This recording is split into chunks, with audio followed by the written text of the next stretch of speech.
Everybody,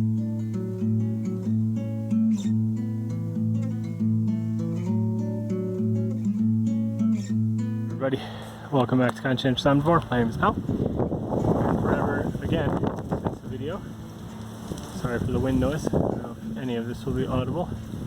But anyway, I'm out here making a little mini retaining wall, just a very rough one. It's going to be a mulch basin over here for our gray water coming from the house. So we've got some perennial bushes here. I think I did a video where I asked people for help identifying this, and somebody helped me with an app. I can't remember who it was anymore, but I'll link to that video if I remember to do it. And anyway, so these are like these evergreen bushes here. This is a low point in our property. It's down slope from our house. So I'm going to run our gray water out here, and I just wanted to make sure that as much of the water stays here as possible instead of going over the fence to the neighboring property. So I've just built this little mini retaining wall out of just some loose stones that I took out from over here just past the bushes. They were in a pile. I think it was just building rubble. Anyway, basically I'm going to throw some dirt here, try to close up the gaps a little bit. I did not spend very much time or effort on this. I just want it to be done quickly. And I'm going to just pack in some dirt here, and then we're going to start mulching on top. So you can see I just piled in a bunch of dirt. I had a mound that I had previously dug up.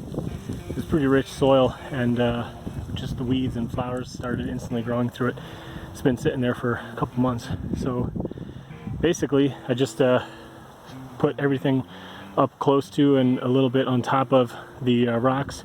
Everything's kind of loose. It's by no means an actual wall. I mean, it's not really meant to hold much weight back or anything. It's not very tall, so I'm totally fine with just the roots and stuff growing in and kind of filling in the gaps. But this amount of soil and roots should hold quite a bit of water. And now we're going to fill this with as much mulch as I can manage to make. There will be more later, but for today I've just got a relatively small pile to start with, so I got to start grinding up some mulch. I'm going to do that, and I'll show you guys once I've filled it up. So that's what it looks like now. I'll definitely be adding some more mulch as time goes on. I'm sure this will collapse quite a bit. But for now, I think it's going to be a great start. I'm really excited about doing some gray water treatment here. I just finished reading an excellent book. Highly recommend it to anybody who's interested in this topic. It's called, I think it's called Oasis, something gray water. I don't know. Anyway, I'll put a picture of it on the screen, and you guys can check it out.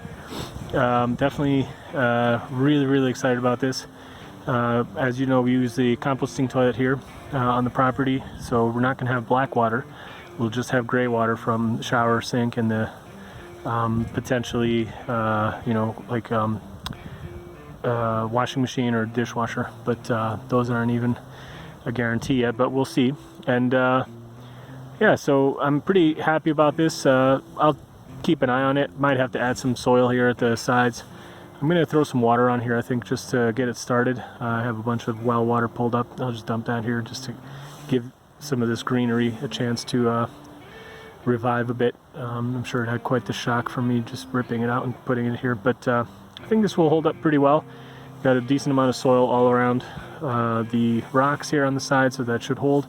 All the land slopes this way towards where the rocks are and down that way. So I might have to maybe reinforce that end a little bit, but depending on the amount of water, I think this should actually be fine. So definitely check out that book if you get a chance, and if you're interested. With the changes in the world around us, I think it's going to be more and more important to make sure that people manage their water properly. The more we can kind of keep it on our land and not going into a sewer system, the better. And both for the purposes of keeping the moisture in the ground and keeping our well water levels at good levels, but also just for the purposes of like the environmental cost of treating the water and transporting it elsewhere. And here we don't even have the option of sewer on the property, which I'm totally fine with, but most people use septic tanks, and then they just get them drained, and that's a very high cost. And that happens, depending on how often people fill it up, sometimes multiple times a year. It could be thousands of dollars. So it would be nice to not have to do that, and I'm pretty confident that this will work. Make sure to subscribe if you want to see how it turns out. It might take me quite a while before I'm actually putting gray water into it, but when I do, I will make a video. Alright guys, hope everybody's good. See you sometime, hopefully in the near future. Bye.